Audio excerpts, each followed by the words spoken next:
السلام علیکم میری پیاری یوٹیوب فیملی، کیسے ہیں آپ سب لوگ؟ آج میں اپنے کچن میں بنا رہی ہوں نرم رسیلے اور مزیدار سے کباب۔ لیکن آج صرف کباب نہیں پکیں گے، بلکہ ہمیشہ کی طرح کچھ کرسپی باتیں بھی ہوگی، کچھ موٹیویشنل بات ہوگی، جیسے کہ میرے چینل کے نام سے ظاہر ہے، کرسپی لائف ود بشال۔ تو کچھ باتیں ایسی بھی ہوں گی جو شاید آپ کے دل کے کسی خاموش کونے تک پہنچ جائیں۔ جب تک یہ کباب آہستہ آہستہ تیار ہو رہی ہے، میں ایک ایسی حقیقت پر بات کرنے لگی ہوں جسے سمجھ لینے کے بعد شاید آپ کسی چیز کے کھو جانے کا غم پہلے جیسا نہ کریں، کیونکہ جو واقعی آپ کا ہے وہ نہ کبھی کھو سکتا ہے اور نہ کوئی آپ سے اسے چھین سکتا ہے۔ کبھی کبھی انسان اتنا بھاگنے لگتا ہے کہ بھول جاتا ہے کہ منزل اس کے قدموں سے نہیں بلکہ اللہ کے فیصلوں سے ملتی ہے۔ ہم رزق کے پیچھے بھاگتے ہیں، رشتوں کو اپنی مٹھی میں بند کر کے رکھنا چاہتے ہیں، موقع ہاتھ سے نکل جائے تو راتوں کی نیند ختم ہو جاتی ہے ہماری۔ مگر ایک سوال خود سے ضرور پوچھا کریں کہ اگر سورج ہر صبح اپنے وقت پر نکل سکتا ہے، اگر بارش اپنے مقررہ موسم میں برس سکتی ہے، تو کیا ہمارا رزق اور ہماری خوشی اور ہمارا نصیب اپنے وقت پر نہیں آ سکتا؟ تو ہمیں لگتا ہے کہ اگر ہم نے زور نہیں لگایا تو سب کچھ کھو جائے گا، حالانکہ حقیقت اس کے بالکل برعکس ہے، کیونکہ جو ہمارے نصیب میں لکھا ہے اسے دنیا کی کوئی طاقت ہم سے نہیں چھین سکتی، اور جو ہمارا نہیں ہے اسے ہزار کوشش کے باوجود ہمیشہ کے لیے ہم روک نہیں سکتے، اپنے پاس رکھ نہیں سکتے۔ اس لیے ہر بند دروازے پر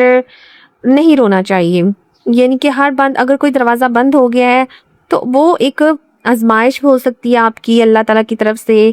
تو آپ کو اس پہ نہیں رونا چاہیے، اس پہ پریشان نہیں ہو جانا چاہیے، کیونکہ کبھی کبھی اللہ تعالیٰ ایک دروازہ اس لیے بند کرتے ہیں تاکہ ہم غلط راستے پر نہ چلتے رہیں۔ اور رزق صرف پیسہ نہیں ہوتا، رزق میں سکون بھی شامل ہے، اچھے لوگ بھی شامل ہیں، صحت بھی، عزت بھی، اور وہ دل بھی جو ہر حال میں اپنے رب پر مطمئن رہتا ہے۔ اور اگر آج ہماری کوئی دعا پوری نہیں ہوئی تو اس کا مطلب ہے کہ شاید ابھی وقت نہیں آیا، کیونکہ وقت سے پہلے اور قسمت سے زیادہ، نصیب سے زیادہ کبھی کسی کو نہیں ملا۔ اور اگر کوئی چیز ہم سے دور ہو گئی ہے تو ممکن ہے اللہ تعالیٰ ہمیں اس سے کہیں بہتر اور عطا فرما دے۔ اس لیے خود کو تھکانا نہیں چاہیے اور ہر چیز کو قابو میں رکھنے کی کوشش نہیں کرنی چاہیے۔ کچھ فیصلے اپنے رب پر چھوڑ دینے چاہیے، کیونکہ جو ہمارا ہے وہ ہم تک ضرور پہنچ کر رہے گا، اور وہ جو نصیب کا لکھنے والا ہے وہ بہتر جانتا ہے کہ کس کو کب کس ٹائم کیا عطا کرنا ہے۔ اس لیے ہمیشہ رب سے دعا مانگنی چاہیے کہ اے میرے رب، مجھے وہی عطا فرما جو میرے حق میں بہتر ہے، اور میرے دل کو اپنے فیصلوں پر راضی رکھ۔ پھر دیکھیے گا فکریں آہستہ آہستہ یقین میں بدلنے لگیں گی اور بے چینی دعا میں، کیونکہ جو چیزیں اللہ کے سپرد ہو جائے نا، جو کچھ اللہ کے سپرد کر دیا جائے تو وہ کبھی خالی ہاتھ نہیں رہتا۔ اور جو تمہارے نصیب میں ہے، ہمارے نصیب میں ہے، وہ راستہ بدل سکتا ہے، وقت بدل سکتا ہے، لیکن اپنا مالک نہیں بدلتا، اور آخر تک کار وہ ہم تک پہنچ کر ہی رہتا ہے۔ لہٰذا اپنے آپ کو تھکانا نہیں چاہیے، فکر نہیں کرنی چاہیے، پریشان نہیں ہونا چاہیے۔ ان سب چیزوں سے انسان اپنی صحت خراب کرتا ہے، اور جب انسان کی اپنی مینٹل ہیلتھ خراب ہوتی ہے یا صحت خراب ہوتی ہے تو وہ دوسروں کے لیے بھی